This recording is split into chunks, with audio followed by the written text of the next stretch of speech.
Nah, apabila, ya minasang tambahan, apabila kata kerjanya itu kata kerja kausatif yang dirubah ke bentuk T ditambah itadakimasen ka, dia bukan meminta tolong lagi minasang, tapi meminta izin, memohon izin kepada atasan, lebih sopan daripada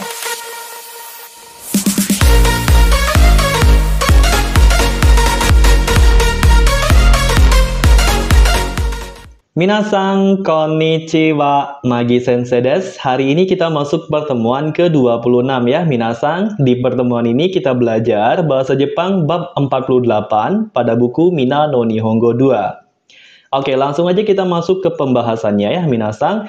Kali ini pembahasan utamanya adalah kalimat bentuk kausatif minasang. Bahasa Jepangnya shieki kei. Shieki itu kausatif ya minasang. Nah, bentuk kausatif ini ada konteks artian menyuruh, bisa juga mengizinkan atau membiarkan. Tapi pada umumnya kebanyakan digunakan ketika menyatakan artian menyuruh. Oke, langsung aja kita bahas pembentukannya ya minasang. Untuk kata kerja grup 1, pembentukannya gimana? Kata kerja di mana huruf terakhir sebelum mas itu berunsur vokal I, kita coret minasang, masnya juga dicoret, lalu diganti ke unsur vokal A plus C mas. Jadi A, C, mas, kayak gitu ya minasang. Contohnya, ikimas, ki berubah ke vokal A menjadi K plus C mas, jadinya Ika, C mas. Dari pergi menjadi menyuruh pergi. Contoh yang kedua, aimas, bertemu. Nah, I spesial minasang ketika dirubah ke vokal A, dia akan menjadi wa. Sehingga hasilnya menjadi awa semas. Bukan aa semas nanti ya, tapi awa semas. Bertemu menjadi menyuruh bertemu, membiarkan bertemu, mengizinkan bertemu. Juga bisa ya minasang. Contoh yang ketiga, nomimas minum. Mi rubah ke vokal A menjadi ma, ditambah semas menjadi noma semas. Minum menjadi menyuruh minum, kayak gitu minasang. Itu untuk perubahan kata kerja grup 1. Sekarang kita lanjut ke kata kerja grup 2. Nah, kata kerja grup 2 kan ada 2 minasang, ada yang spesial dan yang berakhiran dengan vokal E plus mas. Nah, perubahannya gampang banget. Kata kerja grup 2 paling gampang minasang, tinggal kita coret masnya, lalu diganti dengan sa, se, mas. Kalau pasif kan raremas, kalau ini sasemas. Benar-benar mirip sebenarnya dengan pola pasif, cuman huruf R itu ganti dengan S. Raremas menjadi sasemas. Kalau kalian udah hafal bentuk pasif, ini pasti bisa. Seperti itu minasang. Pasti gampang, cepat ingetnya ya. Oke, contohnya di sini tabemas, coret mas ganti dengan sasemas. Tabe, sasemas. Dari makan menjadi menyuruh makan. Kayak gitu. Contoh yang kedua, mimas melihat, mas coret ganti sasemas menjadi misa semas. Dari melihat menjadi menyuruh melihat, kayak gitu minasang. Gampang, kalau kalian udah hafal bentuk pasif bab 37, ini pasti cepat ingatnya. Tinggal ganti R menjadi S. Sasemas, raremas. Ikaremas, ikasemas. Sama persis kan ya, cuman ganti R menjadi S. Kayak gitu. Lanjut ke grup yang ketiga. Nah, grup yang ketiga kan cuma ada 2 intinya, yaitu kimas datang dan simas melakukan. Kimas datang itu spesial minasang, ketika dirubah ke bentuk kausatif, dia akan menjadi kosa semas. Kalau pasifnya kora remas. Nah, ini kosa semas. Kayak gitu minasang. Yang artinya datang menjadi menyuruh datang. Contoh yang kedua, simas menjadi sasemas. Nah, kalau pasifnya kan saremas ya. Kalau ini sasemas. Kayak gitu ya minasang. Dari melakukan menjadi menyuruh melakukan. Kayak gitu. Nah, simas ini ada banyak kan ya anak-anaknya. Kata benda plus simas. Contohnya saja, renraku simas. Karena renraku simas masuk grup 3, perubahannya menggunakan sasemas yang ini minasang. Jadinya renraku sasemas. Kayak gitu ya minasang. Semoga bisa dimengerti ya minasang. Renraku simas kan menghubungi. Renraku sasemas menyuruh menghubungi. Kayak gitu minasang ya. Nah, tambahan lagi satu. Dari grup apapun asalnya, mau grup 1, grup 2, grup 3, ketika dirubah ke kata kerja kausatif, Grup 1, 2, 3 ini semuanya akan masuk menjadi kata kerja grup 2 karena ada unsur vokal E sebelum mas. Sa, se, mas, ada C-nya belakangnya. Ika, se, mas, semua ada vokal E sebelum mas, makanya dia masuk grup 2 jadinya. Kalau dirubah ke bentuk T, bentuk nai, dia ikut kata kerja grup 2. Sama kayak bentuk pasif ya, minasang. Nah, kalau kalian sudah ngerti pembentukan kata kerja kausatif, sekarang kita belajar cara penggunaannya ya, minasang. Langsung saja, cara penggunaan kalimat kausatif untuk polanya, dia mirip dengan pasif, ada orang satu, orang duanya, minasang. Orang satu, orang dua, nah, di sini yang harus kalian perhatikan baik-baik. Orang duanya itu ada dua partikel nanti, minasang. Pada bagian orang dua, itu ada dua partikel yang bisa digunakan. Bisa menggunakan partikel O, bisa juga menggunakan partikel ni. Kapan harus pakai O, kapan harus pakai ni? Ini tolong kalian ingat baik-baik, minasang ya. Karena ini lumayan membingungkan nanti. Jadi tolong perhatikan baik-baik. Nah, sekarang kita bahas dulu kapan harus menggunakan partikel O. Nah, kalau menggunakan partikel O, kata kerja kausatifnya itu sumbernya dari kata kerja yang masuk kelompok intransitif, di mana kata kerjanya itu nggak memerlukan objek atau tidak bisa ditambah objek O.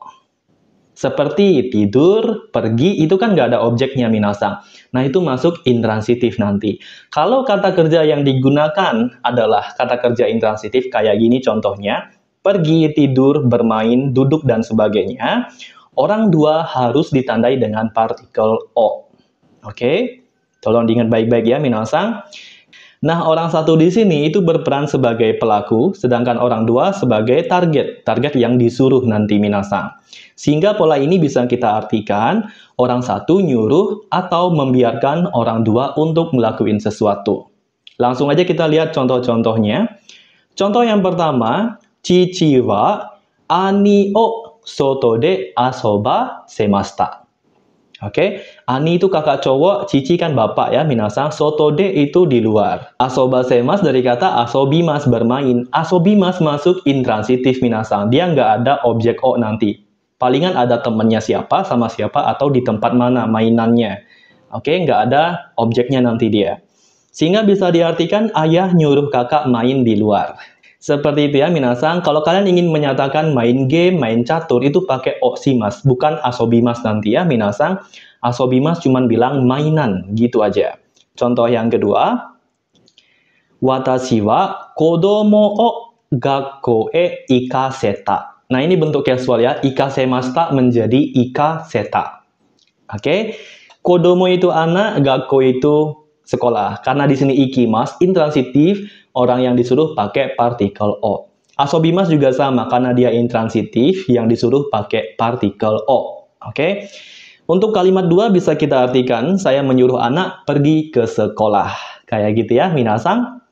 Nah, tambahan ya, minasang, apabila pelaku atau yang menyuruhnya itu watashiwa-nya sendiri, saya sendiri ya, minasang, watashiwa-nya bisa dihilangkan. Opsional ya, minasang. Makanya pada bagian 2, saya isi tanda kurung ya. Seperti itu. Sekarang kita lanjut ke pola kalimat yang kedua. Kapan harus menggunakan partikel ni ya, minasang.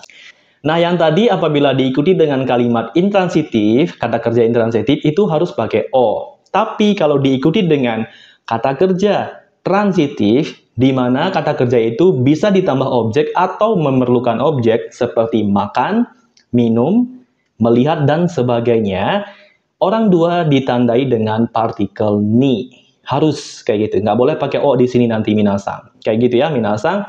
Kalau kalian mau ngisi objek, boleh, minasang. Objeknya itu posisinya setelah partikel ni baru disusul dengan kata kerja.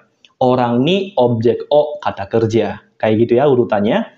Artinya sama, orang satu menyuruh atau membiarkan orang dua untuk titik-titik. Langsung aja kita cek contohnya. Contoh yang pertama, Ka-san wa boku ni suki na koto o yarasemashita. Nah, di sini Oka-san, O-nya saya coret, minasang, biar lebih casual ya. Ka-san wa boku ni suki na koto o. Suki na koto itu hal yang kusuka ya, minasang. Yaraseta dari kata yarimas, melakukan. Jadi bisa diartikan, ibu membiarkan aku melakukan hal yang aku suka, kayak gitu. Lanjut ke contoh yang kedua. Sensei wa watashi ni kono kusuri o nomasemashita. Kusuri itu obat ya, minasang. Jadi bisa diartikan, sensei nyuruh aku minum obat ini. Kayak gitu, minasang. Nah, di sini karena nomimas dan yarimas itu masuk transitif, bisa ditambah objek o ya, minasang. Makanya yang disuruh orang duanya itu harus pakai partikel ni. Harus ditandai dengan partikel ni. Tolong diingat baik-baik ya, minasang. Jadi kalian harus melihat kata kerjanya. Dan kalian harus ngerti mana kata kerja transitif, mana kata kerja intransitif. Kayak gitu ya, minasang. Seperti itu. Kenapa kita harus ngerti mana intransitif dan transitif? Karena pada sebuah kalimat kadang-kadang kalimat yang kata kerjanya transitif seperti ini kan objeknya bisa sering dihilangkan, minasang. Contohnya aja, sensei nyuruh aku minum gitu aja. Nah, biar nggak bingung nanti, orang duanya pakai ni atau o, kan ini nggak ada objek.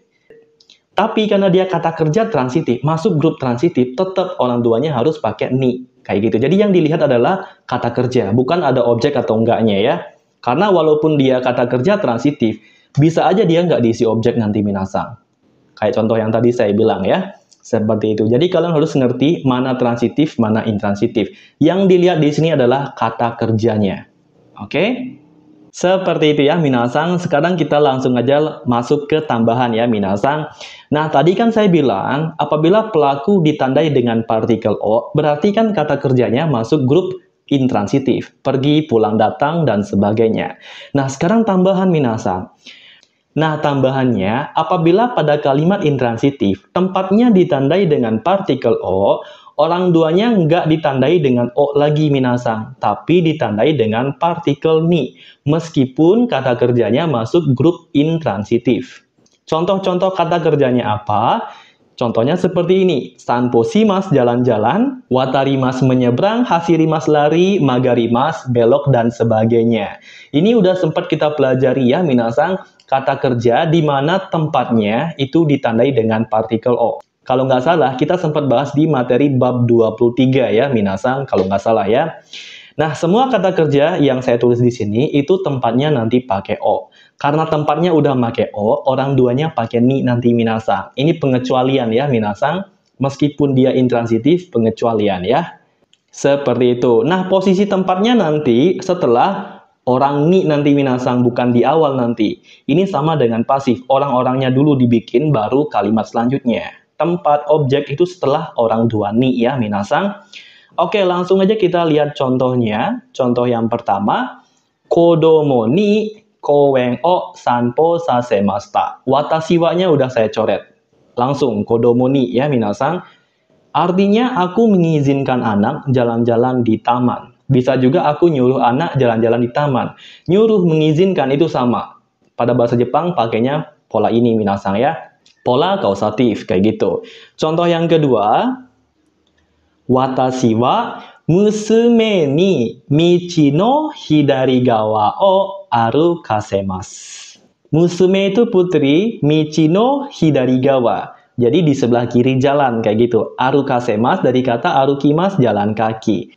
Jadi bisa diartikan, aku menyuruh putriku berjalan di sebelah kiri jalan. Kayak gitu, minasang.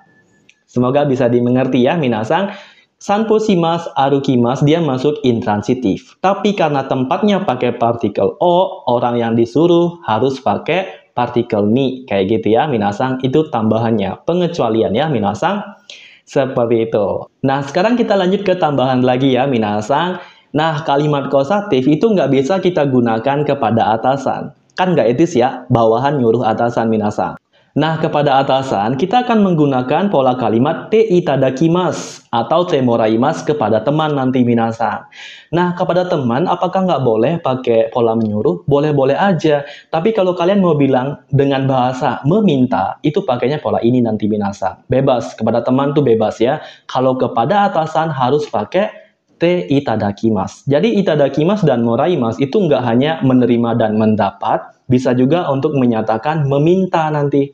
Orang satu meminta orang dua untuk titik-titik. Jadi moraimasu selain mendapat atau menerima bisa diartikan meminta. Contohnya, Sensei ni shukudai o mite itadakimashita. Karena kepada sensei kita pakai te itadakimasu ya. Shukudai PR, mite melihat atau mengecek. Sehingga bisa diartikan, aku meminta sensei memeriksa PR-ku. Kayak gitu. Contoh yang kedua, tomodachi ni uchi e hayaku kite moraimashita. Yang artinya, aku minta teman untuk cepat datang ke rumah. Kayak gitu, minasan. Oke, sekarang kita lanjut ke tambahan lagi satu ya, minasan. Masih berkaitan dengan kalimat kausatif.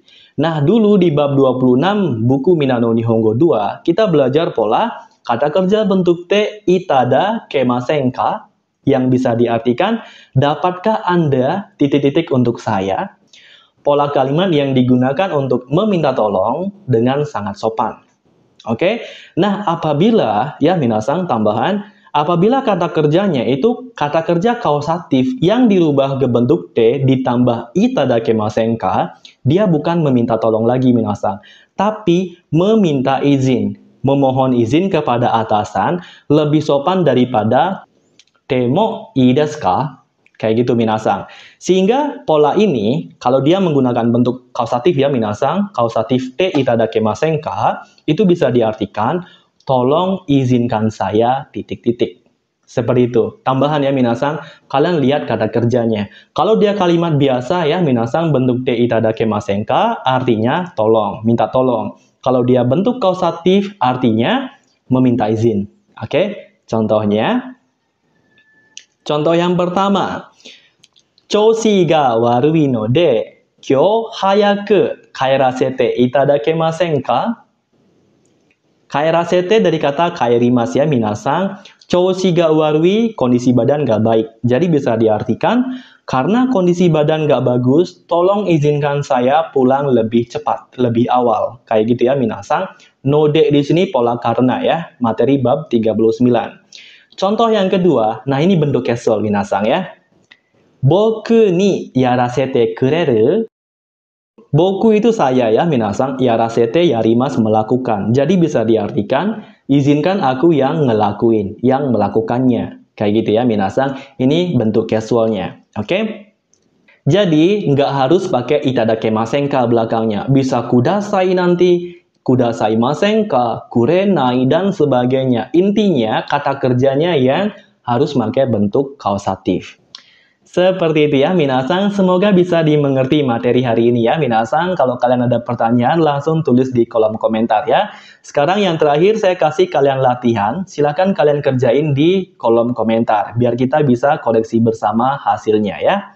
Oke, jadi itu saja untuk materi hari ini. Minasan, mite kurete arigatou gozaimashita. Mata imashou.